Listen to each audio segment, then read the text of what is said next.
जय माता दी। जय माँ कामाख्या। जय श्री महाकाल महाराज। ओम नमो भगवते वासुदेवाय। ओम नमो नारायणाय। ओम क्लीम कृष्णाय नमः।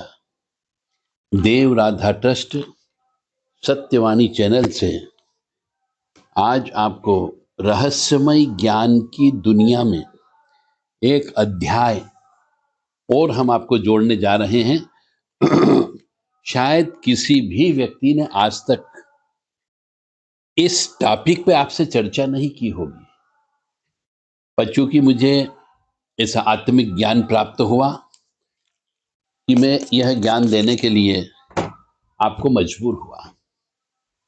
तो चलते हैं, बिना कोई किसी लाग लपेट के कट टू कट आपसे बातचीत करते हैं और शायद आपकी जिंदगी में भी परिवर्तन हो सकता है इस चीज को सुनने के बाद में।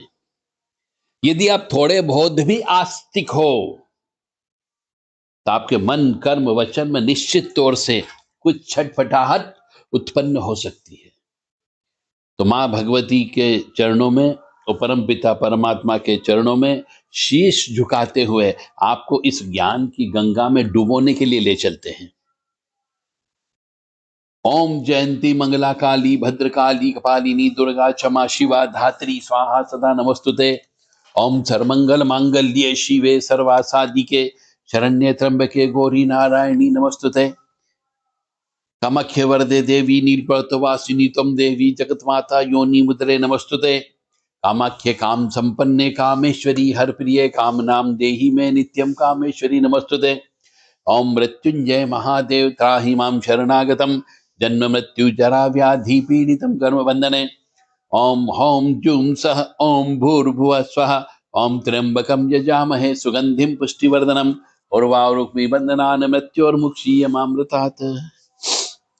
जब हम माता पिता दोनों को याद कर लेते हैं तो अब हम जो बोलने जा रहे हैं मैं उनके ही आदेश से आपको बता रहा हूं, यह मान करके यह बोलना मेरा बताना यह सब मैं उन्हीं को ही साक्षी मान करके उन्हीं को ही अर्पित करता हूं। अब प्रश्न यहां पर यह आता है कि यदि कोई व्यक्ति संचित पाप कर्म लेकर के आया है, यदि कोई व्यक्ति प्रारब्ध पाप कर्म लेकर के आया है और व्यक्ति इस जन्म में भी पाप कर्म कर रहा है, परंतु यदि उसकी बुद्धि खुल गई हो, उसका दिमाग खुल गया हो, उसकी सोच खुल गई हो, उससे कोई सद्गुरु प्राप्त हो गया हो और वो बार बार ये मांग करता हो, बार बार कान पकड़ करके पूछता हो कि मैंने जो पाप कर्म किए उन पाप कर्मों का प्रायश्चित कैसे होगा। कभी कभी मनुष्य के जीवन में ऐसी घटनाएं घटित हो जाती है कि वह उन पाप कर्मों का प्रायश्चित करने के लिए एक प्यासा जैसे तड़पता है, एक भूखा व्यक्ति जैसे रोटी के लिए तड़पता है, इसी प्रकार से उसकी तड़पन चालू हो जाती है। न उसे भूख लगती है न उसे प्यास लगती है। जब किसी के मन में अपनी आत्मा को मुक्त करने की एक मुमुक्ष इच्छा पैदा हो जाती है, जिसको बोलते हैं मुमुक्ष, यानी मुक्ति के मार्ग की ओर तड़पने वाली आत्मा, तो यदि कोई व्यक्ति यह संचित पाप कर्म कह लीजिए, प्रारंभिक पाप कर्म कह लीजिए, प्रारब्ध कर्म के पाप कर्म कह लीजिए और इस जन्म के भी पाप कर्म कह लीजिए, तीनों के नाश के लिए अलग अलग उपाय हमारे शास्त्र में बताए गए हैं। मैं कोशिश करूंगा कि आपको वेदों से कुछ ले सकूं, उपनिषद के माध्यम से आपको बता सकूं, गीता जी के माध्यम से कुछ बता सकूं, पुराणों के माध्यम से कुछ बता सकूं और तंत्र के माध्यम से आपको कुछ बता सकूं, और निश्चित तौर से आपके पूर्व जन्म के संचित कर्म के और क्रियामण कर्म के पापों का नाश अवश्य होगा। तो आप भी उठिए, जागिए और अपने पापों का नाश करिए ताकि अगला जन्म आपका नहीं हो, क्योंकि इस मनुष्य योनि में आने का उद्देश्य ही एक होना चाहिए कि अब हमें जितने भी हमने पाप कर्म किए हैं उन सब की हमें प्रायश्चित कर्म करके मुक्ति लेना, अब हमें जन्म नहीं लेना है। हम ईश्वर से बारंबार प्रार्थना करें कि हमें जो दंड देना इसी जन्म में दे दे, ताकि अगला जन्म हमारा किसी अच्छे घर में हो सके, अच्छे कुल में उत्पन्न हो सके, अच्छे संस्कारवार घर में उत्पन्न हो सके और हम धर्म की सेवा कर सकें, धर्म के लिए जी सकें। ऐसी व्यवस्था हमारे लिए करना। तो अब चलते हैं। कर्म जो है, ऐसा कहते हैं शास्त्र, क्या बोलते हैं कि मनुष्य जैसा कर्म करता है वैसा ही फल भोगता है। ये निश्चित है। यदि व्यक्ति ने गलत कर्म किए तो उसे गलत फल ही प्राप्त होंगे। यदि व्यक्ति ने जैसे बीज बोए थे खेत के अंदर, कर्मों की खेती में, वैसे ही फल की प्राप्ति होगी। यदि आपने जमीन के अंदर करेले बोए हैं तो आपको करेले का ही फल मिलेगा। यदि आपने जमीन के अंदर नीम के बीज बोए हैं तो नीम ही खाने को आपको मिलेगा। कहने का अर्थ यहाँ पर है कि मनुष्य अपने कर्मों की खेती में जैसे कर्म करता है, जैसे कर्मों के बीज बोता है, वैसे ही फल की प्राप्ति उसे इस जन्म में या अगले जन्म में प्राप्त होती है। तो कर्म 3 प्रकार के बोले गए हैं। संचित कर्म होते हैं, और प्रारब्ध कर्म होते हैं, और क्रियामण कर्म होते हैं। अब संचित कर्म का मतलब हो गया अनेक जन्मों से एकत्रित हमारे पाप और पुण्य, उसे संचित कर्म कहा जाता है।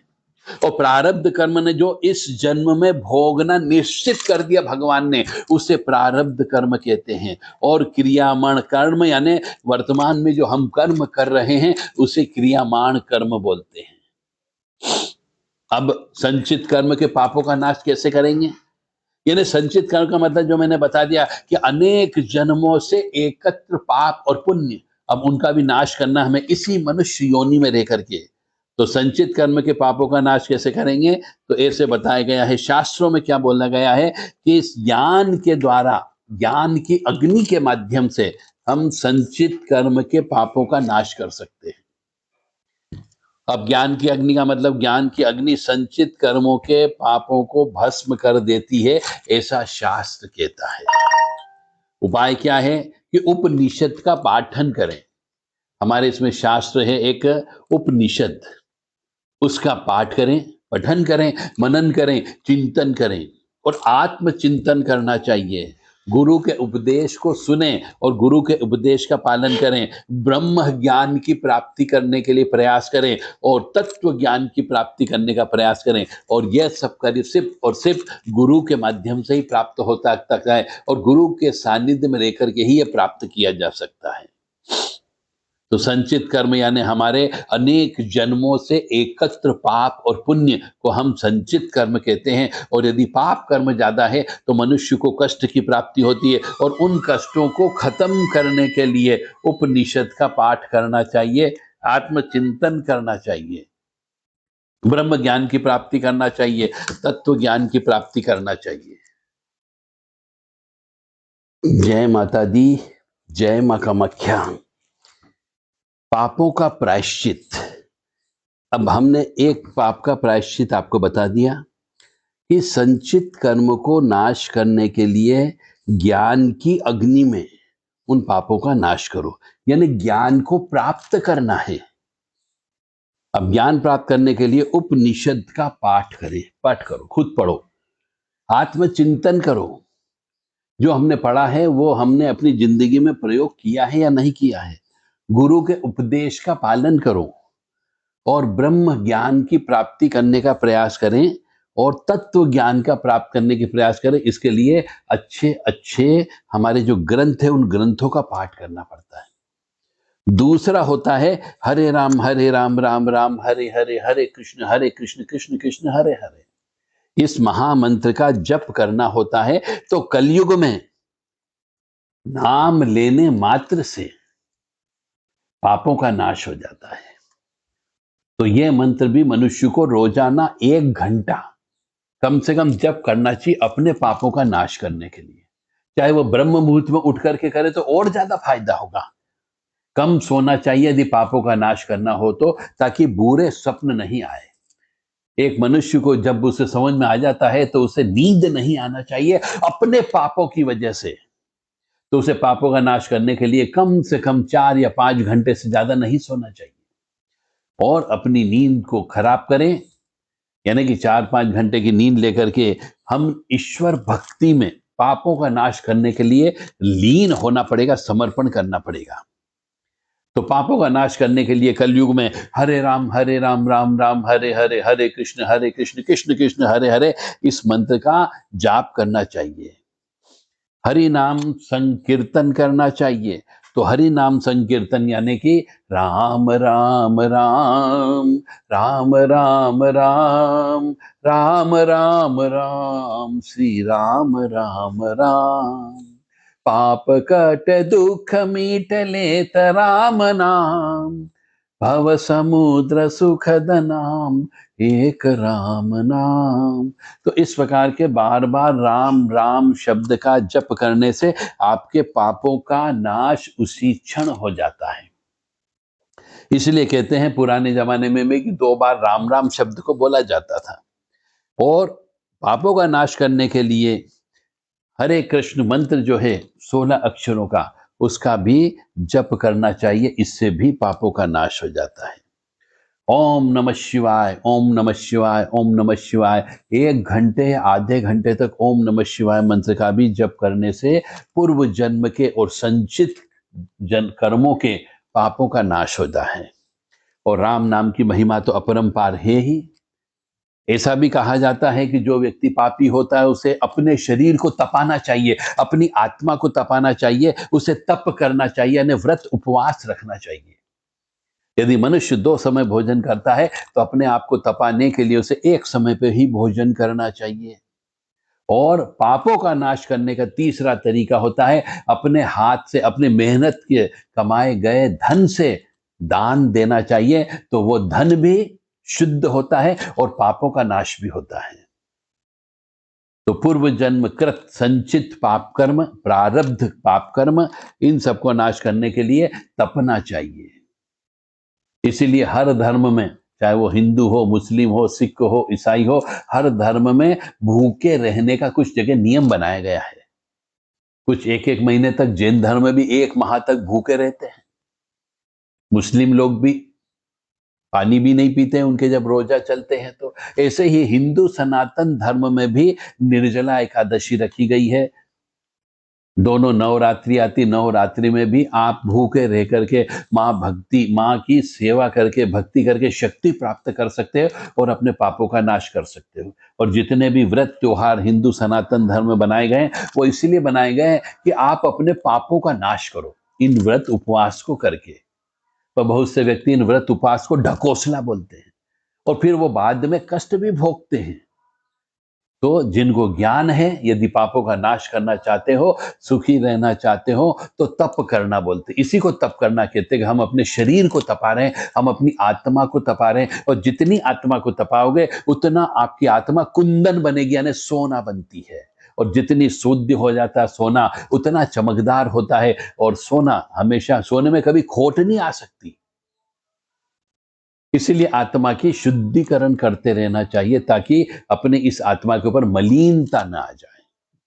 तो यदि पापों का नाश करना हो तो तप करना होगा, व्रत उपवास करना होगा और दान देना चाहिए। नदी में बहा दो अन्न को, गरीबों में दान को बांट दो, तो आपके पापों का नाश अवश्य होगा। अब व्रत में भी कौन कौन से व्रत उपवास करना चाहिए जो खास खास हमारे हिंदू सनातन धर्म में दिए गए हैं। विभिन्न एकादशी के व्रत होते हैं, प्रदोष के व्रत होते हैं, सोमवार का व्रत होता है, महाशिवरात्रि का व्रत होता है, जन्माष्टमी का व्रत होता है, रामनवमी का व्रत होता है, देव उठनी एकादशी का व्रत होता है, निर्जला एकादशी का व्रत होता है, संक्रांति के व्रत होते हैं, काल रात्रि का दिन का व्रत होता है, महारात्रि के दिन का व्रत होता है, मोहरात्रि के दिन का व्रत होता है और दारुण रात्रि भी होती है, उसका भी व्रत उपवास किया जाता है। ये बहुत महत्वपूर्ण रात्रि और दिन होते हैं, इसलिए तो इनके आगे रात शब्द लिखा है, रात्रि। महाशिवरात्रि क्यों लिखा? महा शब्द भी लिखा है, शिव भी लिखा है और रात्रि भी लिखा है, यानी ये बहुत बड़ा दिन होता है महाशिवरात्रि।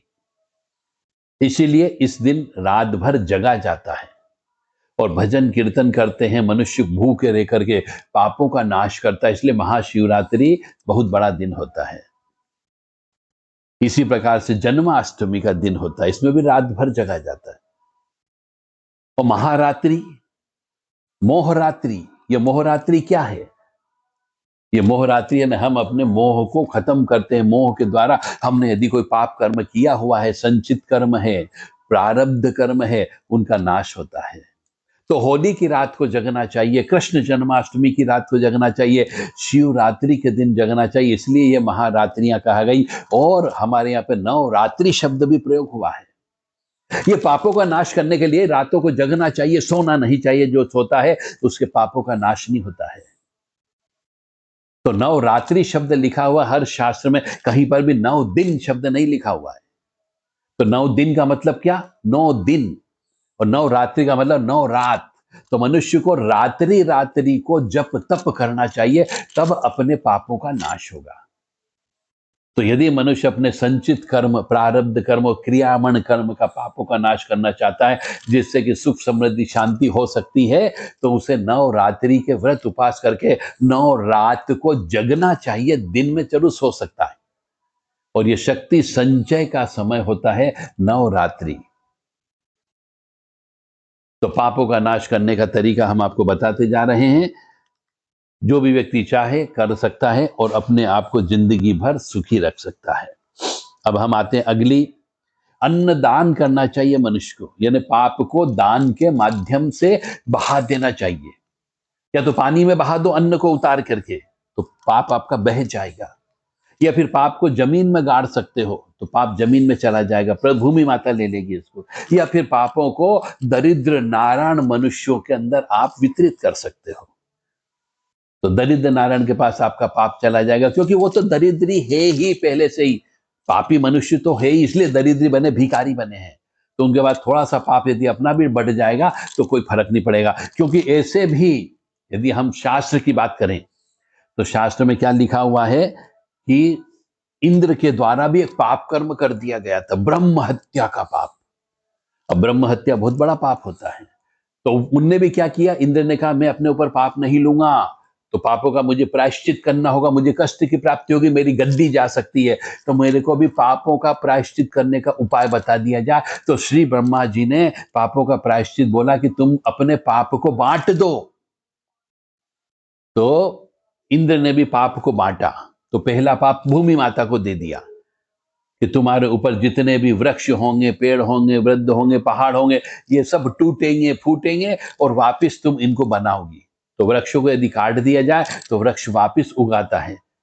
और इन भूमि माता के पापों को धोने के लिए वर्षा होती है 4 महीने की, इसमें जितनी भी गंदगी होती है भूमि माता के ऊपर, वह सब गंदगी नदियों के माध्यम से बह जाती है। तो नदियों को भी श्राप दे दिया गया।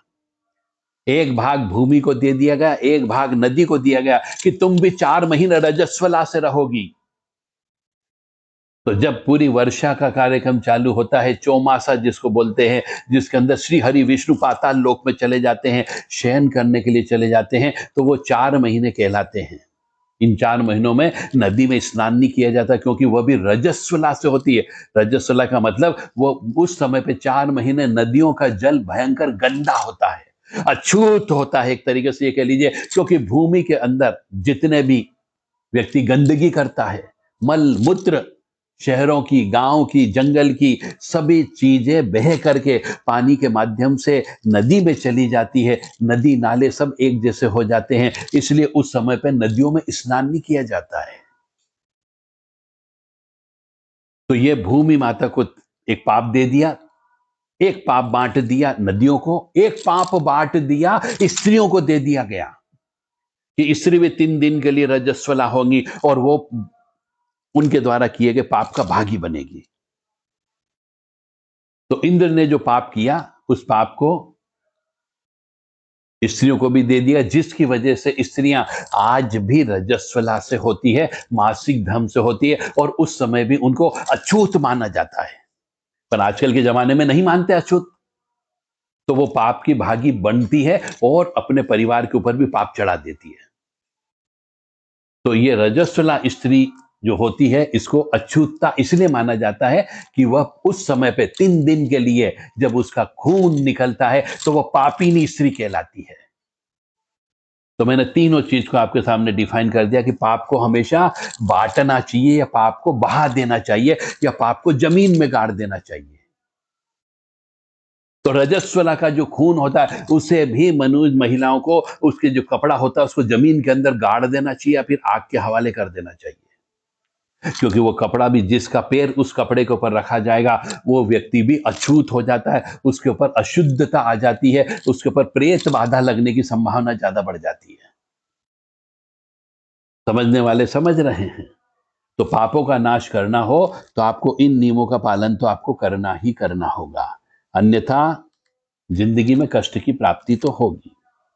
अब प्रारब्ध कर्म पूर्ण रूप से नष्ट नहीं हो सकते, लेकिन उनकी तीव्रता को हम कम कर सकते हैं, क्योंकि प्रारब्ध कर्म यानी कि हमारे जन्म समय के पे जो पत्रिका बनाएगी उस पत्रिका में लिख दिया गया कि ये कर्म तो भोगना ही पड़ेगा, ये कष्ट भोगना ही पड़ेगा और ये सुख भी भोगना पड़ेगा आपको न चाहते हुए भी। तो हम यदि उसकी पाप की तीव्रता को कम करना है तो उसकी तीव्रता को कम कर सकते हैं, परंतु पूर्ण रूप से कष्ट को, पाप को नष्ट नहीं किया जा सकता, कुछ तो भोगना पड़ेगा। यदि आपका बड़ा एक्सीडेंट लिखा तो वो छोटे रूप में एक्सीडेंट होगा, पर होगा अवश्य।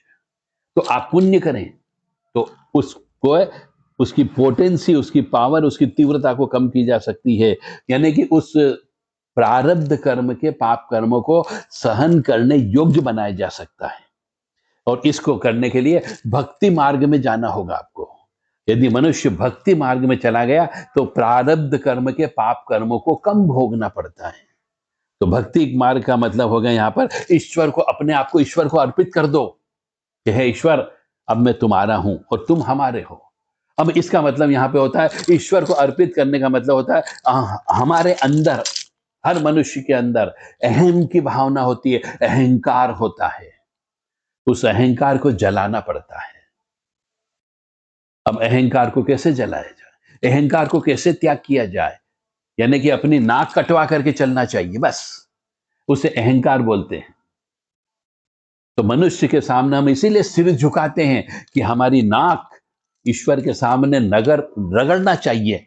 जब हम सिर झुकाते हैं तो अपनी नाक को 3 बार रगड़ना चाहिए कि हे भगवान, ये मैं तेरे सामने अपनी नाक को रगड़ता हूं, मेरे अहंकार का त्याग करता हूं। तो भगवान आपकी इस पूर्व जन्म की प्रारब्ध कर्म के पापों की पोटेंसी को कम करते हैं, तीव्रता को कम करेंगे तो आप में सहन शक्ति प्राप्त होती है। तो ईश्वर के प्रति आपको समर्पण करना होगा, ईश्वर भक्ति आपको करना होगी, तो फिर आपको ये काम होगा, अहंकार का त्याग करना होगा और सेवा भाव उत्पन्न करना होगी। मन में, आपके मन में गरीब व्यक्तियों के प्रति, विकलांग व्यक्तियों के प्रति, बहरे व्यक्तियों के प्रति सेवा भाव लाना होगा, कोढ़ी व्यक्तियों के प्रति, वृद्ध व्यक्तियों के प्रति, बुजुर्ग व्यक्तियों के प्रति सेवा भाव का भाव उत्पन्न होना चाहिए। कष्ट स्वीकार करना सीखो शांति के साथ। कष्ट आ रहा है, कष्ट हुआ है तो क्रोधित नहीं होना चाहिए, शांति के साथ उस कष्ट को सहन करना स्वीकार करें। तो जो कष्ट को शांति से सहता है उसका प्रारब्ध बहुत जल्दी कमजोर हो जाता है, और यदि कष्ट आया और उसमें आपने और उग्रता उत्पन्न कर ली तो वो उसकी तीव्रता और बढ़ जाती है। तो जो कष्ट आ रहा है उसके कष्ट को शांति के साथ ईश्वर को समर्पण करते हुए, इसलिए कहते हैं कि जब भी कष्ट आ जाए तो तुरंत भगवान के मंदिर की ओर दौड़ लगाना चाहिए, रोजाना सुबह शाम भगवान के मंदिर में जाना चाहिए, जिससे कि उसकी तीव्रता कम होती, पोटेंसी कम हो जाती है। क्योंकि हम भगवान के सामने जब भी जाएंगे तो पूर्ण रूप से झुकेंगे ही झुकेंगे, सिर झुकाएंगे ही झुकाएंगे, अपनी नाक को रगड़ेंगे, यानी अहम की भावना, समर्पण की भावना जब हम उन भगवान के प्रति कर देंगे कि अब तुम ही संभाल हमें, तो उसकी पोटेंसी कम हो जाती है। और वहां से मंदिर पॉजिटिव एनर्जी का घर होता है। मंदिर में हम इसीलिए जाते हैं कि वहां से हमें सकारात्मक ऊर्जा प्राप्त होती है।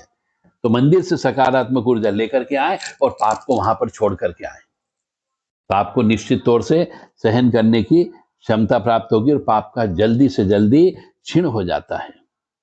अब शांति कर्म भी करना चाहिए प्रायश्चित कर्म करने के लिए। यदि हमारे को मालूम है कि हाँ मैं पाप कर्म करके आया या आई, दोनों परिस्थिति हो सकती है, तो यदि हम पाप कर्म करके आए, हमें पता लग गया है, जब कष्ट आता है तो मनुष्य दौड़ता है, ज्योतिषियों के पास दौड़ता है, भाग्य बताने वालों के पास दौड़ता है, अघोरी ओघड़ लोगों के पास दौड़ता है, और कहीं न कहीं पे उसके थोड़े बहुत भी पूर्व जन्म के पुण्य कर्म के संस्कार रहे हैं तो उसे ऐसा व्यक्ति मिल जाता है जो उसके पाप कर्मों को बता देता है। तो जब उसे पाप कर्म का पता लग गया कि इसी वजह से मेरे पाप कर्म है, इस वजह से मुझे कष्ट की प्राप्ति हो रही है, तो मनुष्य को सबसे पहले ग्रह शांति करना चाहिए। ग्रह शांति का मतलब हो गया हम नवग्रह से कंट्रोल हैं, नवग्रही हमें चलाते हैं, नवग्रही हमारा एक्सीडेंट करते हैं, नवग्रही हमें पढ़ाते लिखाते, नवग्रही हमारी बुद्धि को ठीक करते हैं और नवग्रही हमारी बुद्धि को पागलपन में भी डाल देते हैं।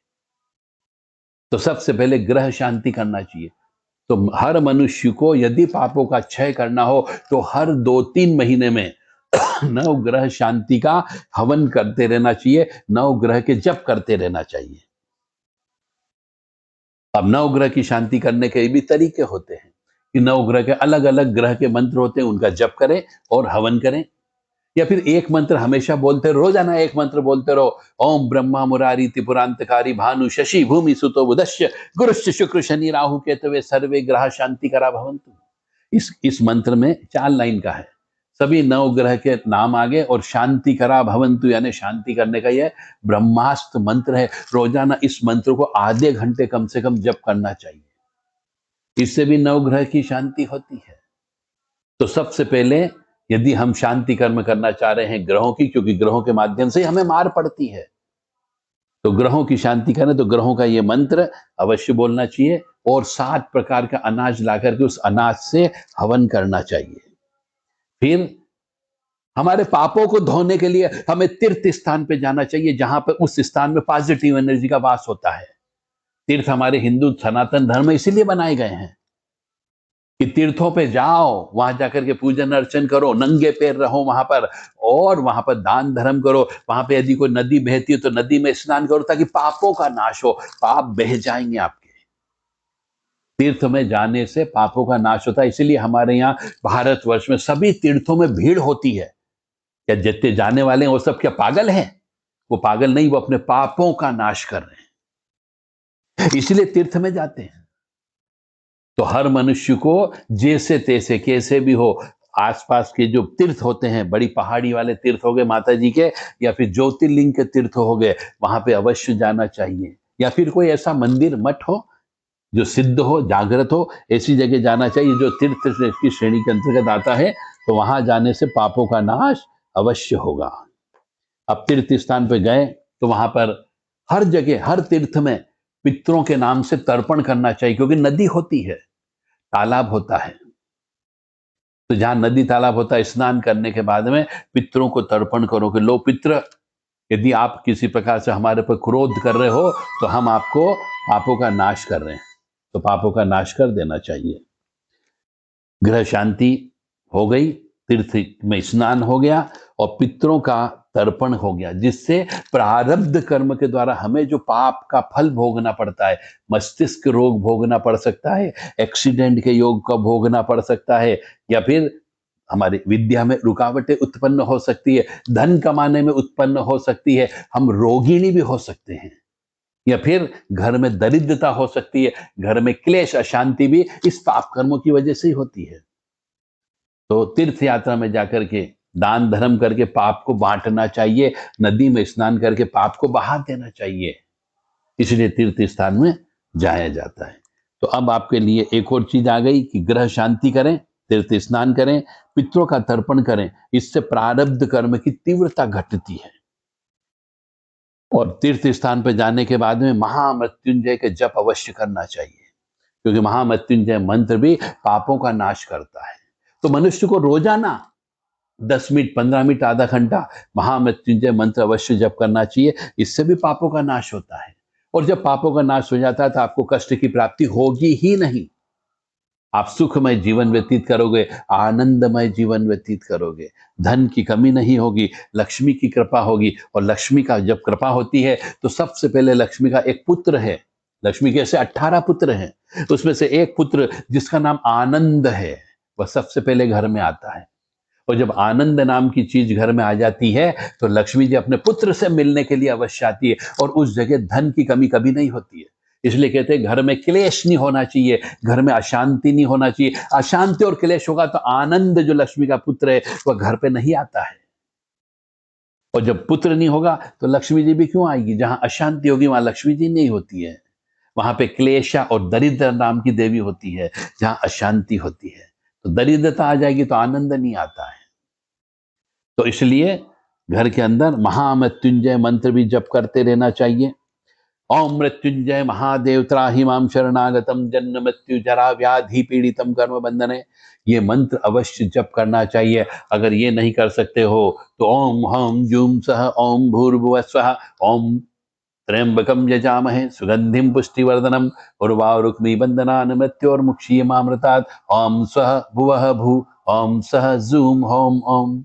इस मंत्र का भी जप कर सकते हो, परंतु मंत्र जब भी जप करें, स्तुति अलग हो गई और मंत्र अलग हो गई। तो मंत्र का जब भी जप करें तो वह मंत्र किसी गुरु से लेना अत्यंत आवश्यक है। अपनी मर्जी से मंत्र जप नहीं करना चाहिए। गायत्री मंत्र भी नहीं करना चाहिए, गुरु से मंत्र प्राप्त करके ही लेना चाहिए, क्योंकि मंत्रों में ऊर्जा होती है, मंत्रों में ताकत होती है, और उस ताकत को आप यदि सहन नहीं कर पाए तो पागल भी हो सकते, क्योंकि पापी मनुष्य हो। इसलिए मनुष्य को पहले अपने पापों का नाश करना चाहिए और गुरु के पास जाकर के गुरु मंत्र ले लेना चाहिए कि हमें महामृत्युंजय मंत्र या गायत्री मंत्र की दीक्षा प्रदान करें। तो महामृत्युंजय मंत्र के जप करना चाहिए। और पापों का नाश करने के लिए ब्रह्मास्त्र, जिसको हम बोलते हैं रुद्र अभिषेक, हर महीने एक अभिषेक अवश्य करना चाहिए, तो भी पापों का नाश हो जाता है। संचित कर्म के पापों का नाश भी होगा, प्रारब्ध कर्म के पापों का नाश भी होगा, और इस जन्म में हमारे द्वारा जाने अनजाने में भी पाप कर्म हो गए जो कि शास्त्र के खिलाफ थे, कानून के खिलाफ थे, माता पिता की सिद्धांतों के खिलाफ थे, गुरु के सिद्धांतों के खिलाफ थे, तो उसे भी पाप कर्म कहते हैं। तो इसके लिए रुद्र अभिषेक 1-1.5 घंटे की पूजा होती है, वह अवश्य करवाना चाहिए, और वो किसी योग्य शास्त्री जानकार ब्राह्मण के माध्यम से कराएं, अनाड़ी ब्राह्मण के माध्यम से मत कराएं, क्योंकि आपकी पूजा यदि एप्लीकेशन ब्रह्मांड के जो परमपिता परमात्मा या सृष्टि को चलाने वाले श्री हरि विष्णु तक नहीं पहुंचती है, क्योंकि एप्लीकेशन अधूरी लिखी हो, पूजा अधूरी की गई हो, तो वो ऊपर तक नहीं जाएगी, ब्रह्मांड में ही भटकती रहेगी और आपको उसका फल प्राप्त नहीं होगा। इसलिए योग्य ब्राह्मण से, शास्त्री की डिग्री वाले व्यक्ति से या अनुभवी व्यक्ति से ही आपको कराना है। तो रुद्र अभिषेक कराते रहना चाहिए, जिसकी वजह से भी पापों का नाश हो जाता है। और हर अमावस्या के दिन भगवान ने यह भी कहा रखा है, यदि तुम्हारे ऊपर पितृ नाराज हो, पितृदोष की उत्पत्ति हो रही हो, पितृदोष की वजह से मकान नहीं बन पा रहा हो, पितृदोष की वजह से विवाह नहीं हो पा रहा हो, पितृदोष की वजह से बच्चे पैदा नहीं हो पा रहे हो, पितृदोष की वजह से घर में क्लेश दुख अशांति हो रही हो, पितृदोष की वजह से प्रमोशन नहीं हो पा रहा हो, और पितृदोष की वजह से पिता पुत्र के अंदर झगड़ा होता हो, पितृदोष की वजह से पिता पुत्री और पिता में भी झगड़ा होता हो, यानी घर में अशांति होती हो, जहां पैसा लगाते वहां पैसा बर्बाद हो जाता हो, ये पितृदोष कहलाता है। मैंने हर जगह बर्बाद करने का काम पितृ करते हैं, अपने ही कुल के पुत्र पौत्र को परेशान करते हैं। इसके लिए भगवान ने कहा कि एक दिन हम देते हैं आपको अमावस्या का, हर महीने अमावस्या आती है, तो अमावस्या के दिन हर मनुष्य को सूर्योदय के बाद में, सूर्य उदय के बाद में ही पितरों की पूजा करना चाहिए, जो दिन में 11 साढ़े 11 के पहले पहले पूर्ण हो जाना चाहिए। तो पितरों के निमित्त दूध पीपल के वृक्ष में डालना चाहिए, पितरों को तर्पण करना चाहिए। ये दूध और जल मिला करके भी पीपल में आप डाल सकते हो, काले तिल डाल करके करना चाहिए, और पितरों के निमित्त पीपल के नीचे घी का दीपक लगाना चाहिए, पीपल की परिक्रमा भी करना चाहिए, और पीपल के नीचे रहने वाले चींटे चींटी कीड़े मकोड़े कीट पतंग, इन सब के लिए एक पंजेरी बनती है, आटे को सेक करके उसके अंदर घी शक्कर मिला करके उनको खिलाया जाता है, वह भी अवश्य करना चाहिए। इससे पित्त प्रसन्न होते हैं। और अमावस्या के दिन यदि आपके घर के आसपास कोई कौवा आ जाए तो उसे कौवे को खीर खिलाना चाहिए, छत पे खीर रख देना चाहिए। यदि खीर नहीं बना सकते हो तो चावल के अंदर घी शक्कर डाल करके छत के ऊपर डाल देना चाहिए, कौवे आके खा लें तो समझ जाना पितर आकर के खा के गए। तो कौवों को भोजन कराना चाहिए अमावस्या के दिन। कौवे नहीं मिले तो गाय को हरा चारा खिलाना चाहिए, इससे पित्त बड़े प्रसन्न होते हैं। एक दिन अवश्य पितरों के लिए दिया है ईश्वर ने कि अपने पापों का नाश करने के लिए पितरों को भी प्रसन्न करना अत्यंत आवश्यक होता है। ईश्वर के बाद जिसका नंबर आता है वह है पितर। तो पितरों का काम करें ताकि आपको कष्ट की प्राप्ति न हो, पूर्व जन्म के पाप कर्मों का नाश होगा। अब क्रियामण कर्म यानी वर्तमान कर्म, का सुधार कैसे करें? तो ईशो उपनिषद एक किताब है, उस किताब में लिखा है कर्म करते हुए भी बंधन से मुक्त रहा जा सकता है। कैसे रहा जा सकता है? कि निष्काम भाव से हम भक्ति करें, निष्काम कर्म करें। निष्काम का मतलब होता है एक सकाम और एक निष्काम। सकाम का मतलब होता है हम किसी न किसी उद्देश्य की पूर्ति के लिए जप तप करते हैं, और एक होता है कि भगवान तेरी इच्छा फल देना हो तो दे, नहीं तो मत दे, ये तो मैं निष्काम भक्ति कर रहा हूं तेरी। बिना किसी उद्देश्य के, बिना किसी ऑब्जेक्ट के, बिना किसी संकल्प के हम भगवान की किसी बस तेरी कृपा प्राप्त तो होती रहे, इसके लिए मैं तेरा नाम ले रहा हूं। इसे बोलते हैं निष्काम भक्ति, निष्काम कर्म। यदि आप निष्काम कर्म करोगे तो जो वर्तमान के कर्म हैं, उन कर्मों से जो पाप कर्म की उत्पत्ति हो गई है वह भी आपकी पूरी खत्म हो सकती है इसी जन्म में। अगले जन्म में आपको नहीं भोगना है। अहिंसा का पालन करो, सत्य बोलने का प्रयास करने का प्रयास करें, तो इसी जन्म के यानी कि वर्तमान कर्म में सुधार हो सकता है। मैंने वर्तमान कर्म में अपन पाप कर्म मत करो, तो वर्तमान कर्म में जो कर चुके हैं उनका भी पापों का प्रायश्चित हो जाएगा। सत्य बोलते रहो, अहिंसा मत करो, संयम से रहो। संयम यानी काम क्रोध लोभ मोह मद मत्सर ईर्ष्या तृष्णा राग द्वेष, ये 10 राक्षस होते हैं। इन 10 राक्षसों का नाश करना ही संयम कहलाता है। तो संयम से रहना पड़ता है, तो भी आपके इस जन्म में किए गए पाप कर्मों का नाश हो जाता है। और हो सके तो सेवा करो। सेवा का मतलब हर 1000 प्रकार की सेवा होती है। कुत्तों की सेवा हो सकती, गाय की सेवा हो सकती, वृद्ध व्यक्ति की सेवा हो सकती, हॉस्पिटल में जाके सेवा हो सकती है, गर्मी के दिन में प्याऊ लगा दो वो सेवा हो सकती है, कोई परेशानी में है उसकी मदद कर दी वो सेवा होती है। तो सेवा के कोई परिभाषा नहीं होती है। बिना किसी पैसे के, बिना किसी लोभ लालच के किसी का सहयोग करना सेवा कहलाता है। तो सेवा करें तो इस जन्म के द्वारा, इस जन्म में भी जो ज्ञात अज्ञात पाप कर्म हो गए उनका आप प्रायश्चित कर सकते हो। और कर्म जो हम करते जा रहे हैं उनको ईश्वर को समर्पित कर दो कि मैं कर्म नहीं कर रहा, ये कर्म मैंने जो भी किया ये ईश्वर को किया। जैसे हम पूजा भी करते हैं तो पूजा करते समय आखिरी में जल लेते हैं एक चम्मच में और बोलते हैं कि ये मंत्र हमने जब किया, मान लो श्री ब्रह्मा जी के किया तो ब्रह्मार्पणमस्तु, यानी ब्रह्मा जी को चला जाए। विष्णु जी का जब किया तो विष्णु अर्पणमस्तु, देवी जी को किया तो देव्यार अर्पणमस्तु बोल देते हैं, मैंने उस शक्ति को जिसका जब तप किया उसे अर्पित कर दिया, मैंने अपने पास कुछ नहीं रखा। इसीलिए जो भी कर्म करें वो कर्म हम ईश्वर को अर्पित करते चलो, तो भी आपके इस जन्म में किए गए पापों का नाश हो सकता है। और यदि आपके द्वारा महापाप कर दिया, महापाप भी होता है, एक साधारण पाप भी होता है। तो अब क्या है, यदि आपने कोई पाप किया तो उसका प्रायश्चित कर्म बताया गया है। क्या प्रायश्चित कर्म बोला गया है? कि यदि किसी की हत्या हो गई हमसे, कुत्ते की हत्या कर दी हमने, गाड़ी से कुचल दिया, सांप की हत्या हो गई, बिल्ली की हत्या हो गई, गाय की हत्या हो गई, पंडित की हत्या हो गई, किसी मनुष्य की हत्या हो गई, तो हत्या का दोष लगता है। ये भयंकर महापाप की श्रेणी में आता है। तो इसके लिए हमारे शास्त्रों में लिखा गया है कि चंद्रायण व्रत होता है। ये चंद्रायण व्रत करने का एक विशेष महत्व होता है। पापों का नाश करना, ऐसा जो महापाप की श्रेणी में आता है, ये व्रत उपवास से नहीं जाता, इसलिए इसके लिए स्पेशली चंद्रायण व्रत उपवास करना पड़ता है, तब महापाप का नाश होता है। अब इसका शॉर्ट एंड स्वीट में बता देता हूं, क्योंकि अभी 38 मिनट तो हो चुके हैं।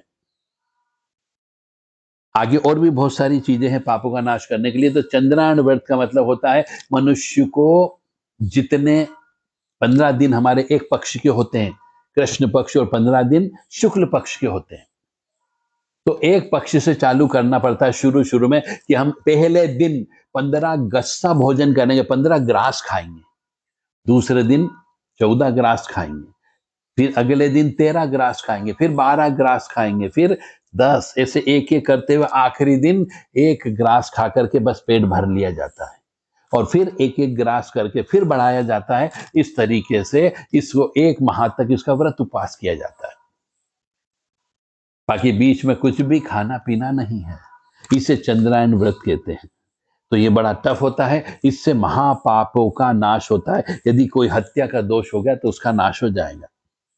यदि स्त्री दोष है किसी को, स्त्री को भी स्त्री दोष लगता है और पुरुष को भी स्त्री दोष लगता है, तो उसे गायत्री मंत्र ज्यादा से ज्यादा जप करना चाहिए, मतलब गायत्री का पुनश्चरण करना चाहिए, 1.25 जप करना चाहिए। यदि आपने ब्राह्मण का अपमान कर दिया हो तो विष्णु सहस्त्र नाम का पाठ करना चाहिए। यदि गुरु से द्रोह कर दिया, गुरु के साथ क्रोध कर दिया, गुरु की आज्ञा का पालन नहीं किया, तो आपको गुरु की सेवा करना पड़ेगी। और यदि आपके द्वारा कोई तांत्रिक विद्या के माध्यम से किसी के ऊपर तंत्र करवा दिया तो वो भी पाप कर्म हो गया। किसी का विवाह रुकवा दिया, किसी का शादी रुकवा दी, किसी का बनता हुआ घर रुकवा दिया, पाप कर्म कर दिया तंत्र के माध्यम से, तो आपको रुद्र की सेवा करना पड़ती है, यानी शिव परम पिता परमात्मा की सेवा करना पड़ती है। और कोशिश करो ज्यादा से ज्यादा समय पे मौन व्रत रखना चाहिए। तब तांत्रिक क्रिया के द्वारा जो पाप कर्म हुआ उसका प्रायश्चित कर्म होता है।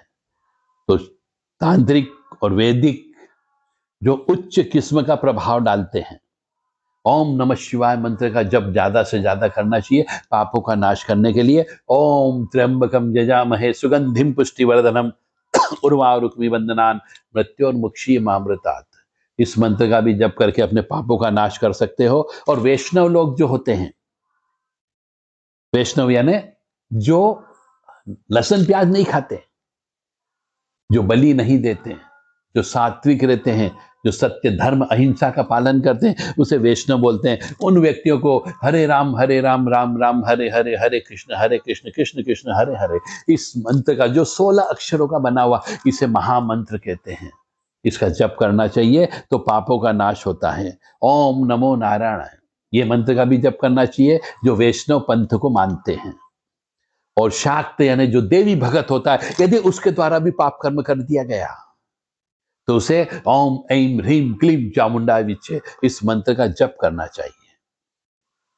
अब मंत्र जप पूर्व जन्म के पापों का नाश करता, यह 100% श्योर है। तो हर मनुष्य को मंत्रों का जप करना चाहिए, परंतु मंत्र शब्द जहां पर भी आ गया वहां पर आपको गुरु से मंत्र लेना अनिवार्य है, तो ही जप करें, अन्यथा नहीं करें। अब एक बार और बता देता हूं कि पापों से मुक्ति लेने के लिए आपको सबसे बड़ी बात जाती है कि समर्पण भाव होना चाहिए, ईश्वर के प्रति समर्पण। हम पूर्ण रूप से, मानसिक रूप से, आर्थिक रूप से, शारीरिक रूप से और कर्म रूप से भी हम ईश्वर को अर्पित करते हैं। पूर्ण समर्पण होना चाहिए। और पापों का नाश करने के लिए मनुष्य को छल कपट से दूर रहना चाहिए। तो पाप करनी, तो छल कपट किया तो फिर पाप बढ़ गया। यानी अपने आप को परिवर्तन करना होगा, आपको पापों का नाश करना हो तो छल कपट का त्याग करना होगा और निरंतर ईश्वर का नाम लेते रहें। कोई भी एक नाम जोड़ लो अपने मन कर्म वचन से, जो हम जाने अनजाने में भी नाम निकलता रहता हो हमारे शरीर से, न चाहते हुए भी नाम स्मरण होता रहता है। उसे बोलते अजपा मंत्र, अजपा नाम, जपा अजपा बोलते हैं। यानी हमेशा कुछ लोग बोलते हैं राम राम राम राम राम राम, तो वो राम राम उनके शरीर से अंदर से ऑटोमेटिकली निकलता है। कुछ लोग ओम नमः शिवाय बोलते हैं, कुछ लोग सब अपने अपने मंत्र, जो भी उनके पूर्व जन्म के प्रारब्ध कर्म के अनुसार होता है, वह मंत्र उनके मुंह से निकलता रहता है, उसका नाम निकलते रहता है, तो उसे जपा अजपा बोला जाता है। यह भी पापों का नाश करता है। तो निरंतर स्मरण करते रहना चाहिए पापों का नाश करने के लिए।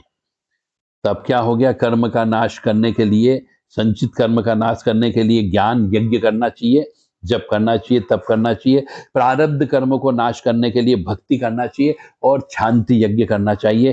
क्रियामण कर्म के लिए सत्कर्म करना चाहिए और महापाप के लिए प्रायश्चित कर्म करना चाहिए, जो शास्त्र में बताए गए हैं। और सभी मान लो आपके द्वारा किए गए हो तो ईश्वर की शरणागति, इसके आगे कुछ भी नहीं होता है। मंदिर की सेवा करो, जितना हो सके मंदिर को शुद्ध, स्वच्छ और पवित्र रखने का प्रयास करो। अपने तन से, मन से, शरीर से और धन से जो मदद हो सके उस मंदिर में, उस देवी देवता के निमित्त पूर्ण समर्पण भाव से उसकी सेवा करो और मंत्र जप करो, तो निश्चित तौर से आपके पूर्व जन्म के पापों का नाश होगा और कष्ट कम से कम, तीव्रता भी कम होगी।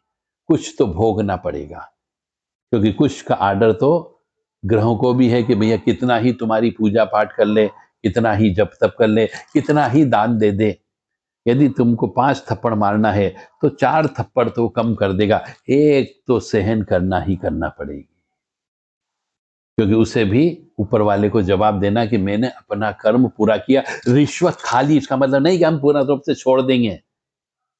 ये दान धर्म जब तब एक तरीके की उस ग्रह के लिए, उस शक्ति के लिए रिश्वत है, तो वो देने के बाद भी उसे अपना काम तो करना ही करना पड़ेगा। कोशिश है तो मेरे द्वारा जो मेरे को ज्ञान प्राप्त हुआ अपने गुरुओं के माध्यम से, तो मैंने पूर्व जन्म के पाप कर्मों का नाश करने के लिए, संचित कर्म के पापों का नाश करने के लिए, प्रारब्ध कर्म के पापों का नाश करने के लिए, और वर्तमान में भी क्रियामण कर्म यानी कि वर्तमान के भी पाप कर्म का नाश करने का जो उपाय बताया वो आपको स्पष्ट तरीके से बता दिया। अब मैं पुनः मां भगवती और परमपिता परमात्मा शिव के चरणों में शीश झुकाता हूं और अपने आप को अंतिम विराम प्रदान करता हूं। ओम मृत्युंजय महादेव त्राहि मां शरणागतम जन्म मृत्यु जरा व्याधि पीड़ितम कर्म बंधने। ओम जयंती मंगला काली भद्रकाली कपालिनी दुर्गा क्षमा शिवा धात्री स्वाहा सदा नमस्तुते। ओम दुर्गति नाशिनी दुर्गा जय जय, काल विनाशिनी काली जय जय, उमा रमा ब्रह्मानी जय जय, सीता राधा रुक्मणी जय जय।